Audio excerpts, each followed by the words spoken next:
Nous passons par Iquebeuf, Elodie. Oui, et d'ailleurs, ce sont les panneaux d'histoire et patrimoine du Haut-Cailly. Il faut absolument qu'on s'arrête puisqu'il y en a un que tu vas adorer. Oh, allez, on y va. Regarde Pierrot, ce panneau te raconte l'histoire extraordinaire de la famille Pohu, un fait de résistance qui s'est déroulé ici à Iquebeuf. Durant la Seconde Guerre mondiale? On est sur la fin de la Seconde Guerre mondiale, 1943. Les Allemands emploient des prisonniers de guerre venus du monde entier, des prisonniers qui tentent à tout prix de s'échapper, et c'est comme ça que 3 Polonais squelettiques vont atterrir à Iquebeuf pour être recueillis par la famille Pohu.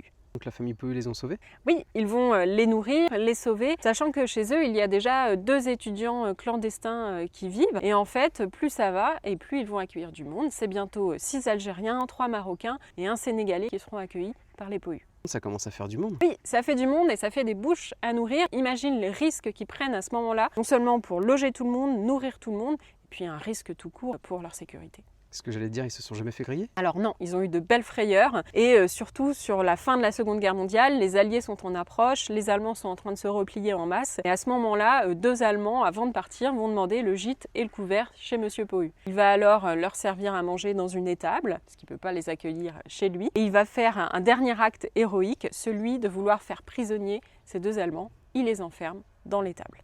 Oh, il était courageux. L'histoire ne s'arrête pas là parce qu'il va y retourner le lendemain matin en compagnie des fameux étudiants. Forcément, l'un des 2 Allemands se rebelle et l'un des 2 étudiants devra tirer sur l'Allemand. Ce qui fait un Allemand tué et un Allemand fait prisonnier grâce à la famille Pohu.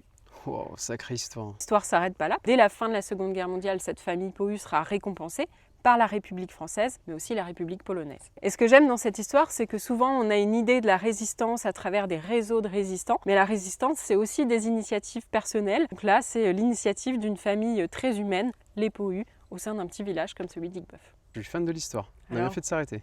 Ah.